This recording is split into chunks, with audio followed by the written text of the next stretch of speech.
St Peter's Yateley was a beautiful old church building where for over a millennium people had gathered for worship, celebration and peace. In the early hours of the morning of 5th of May 1979, a thief walked in to steal precious goods. He was also an arsonist. He lit a fire and sat in a pew to watch. The following 2 hours almost destroyed the church building, but not the community.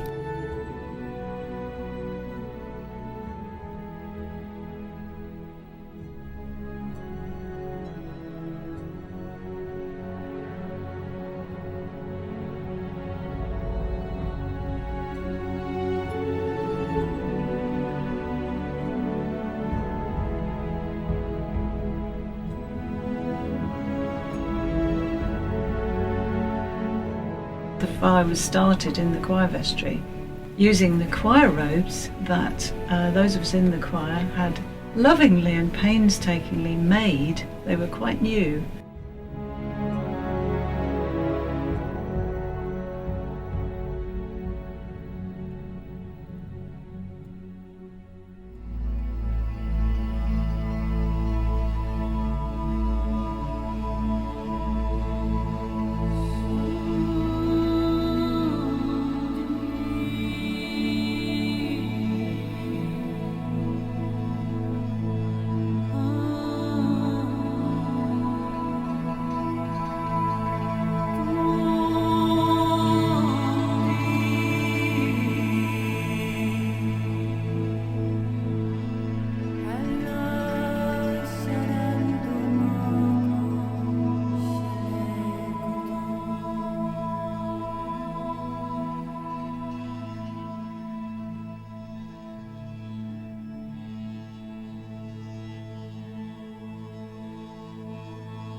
People were saying that the bells had been ringing whilst the fire was going on. And we can only assume that it was the heat from the fire funneling up through the tower and the bells moving to that sort of heat. Obviously they weren't ringing properly. They were just making noise, which is a bit eerie apparently. We lived opposite the church, literally on the main street. And our bedroom windows went out towards the church. And during that night, we did not hear a thing. As I got through the Lich Gate, the other side, the gates the other side, it was all fenced off. And it was such a shock. I saw these 3 little ladies, elderly ladies, they were literally hanging on to each other with their arms huddled together, and they were just sobbing. And I just screamed so loud. Oh, it was awful. He lost control of the car, nearly ended up knocking the War Memorial down. And there were people dotted about.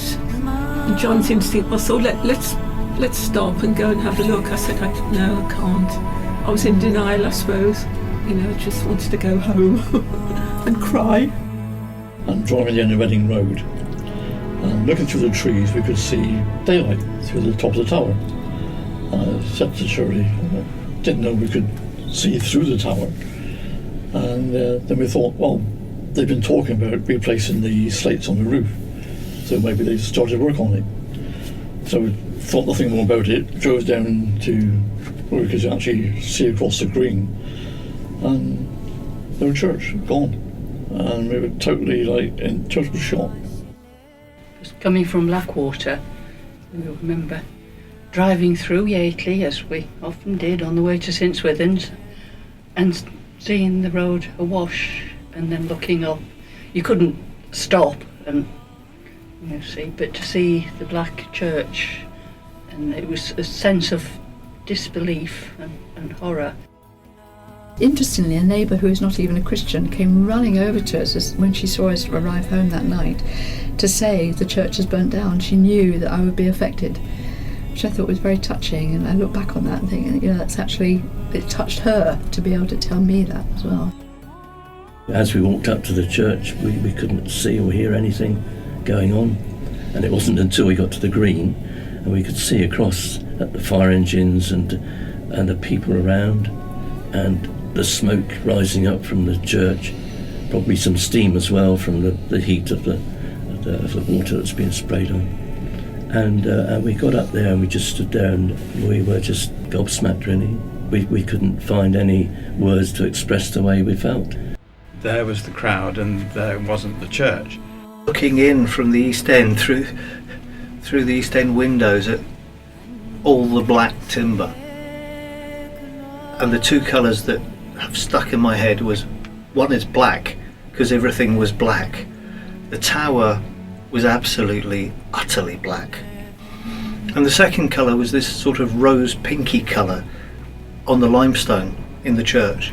And I knew that it had been superheated to probably over 1,000 degrees, and it chemically changed, and therefore it wasn't stable, and therefore I had visions of the whole church actually having to be destroyed as a consequence of this fire. Hence the reason I took some of the pictures that I did that morning.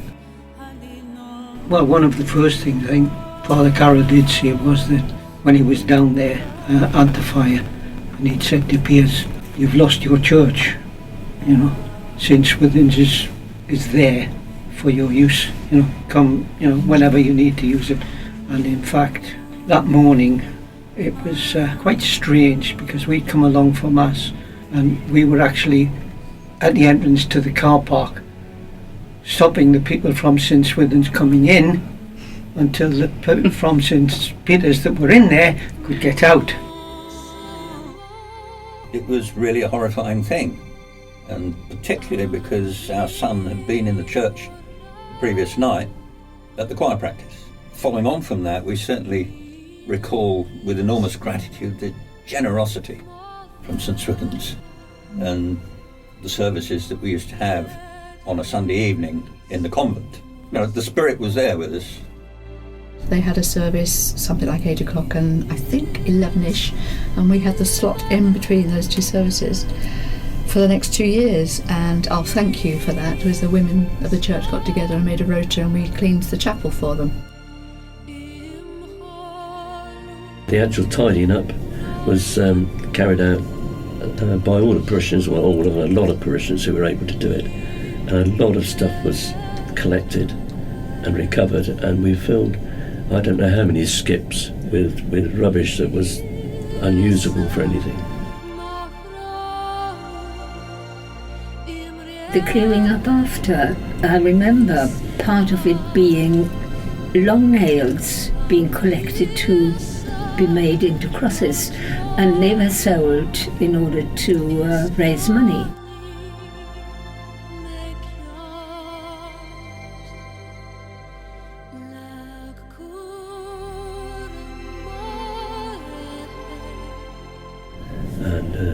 Eventually then the whole place was cleared up and it just left the altar without, just a wooden altar at the top, and I think Jean McElwain had put some flowers in a vase on the altar, and it all looked very unreal and stark.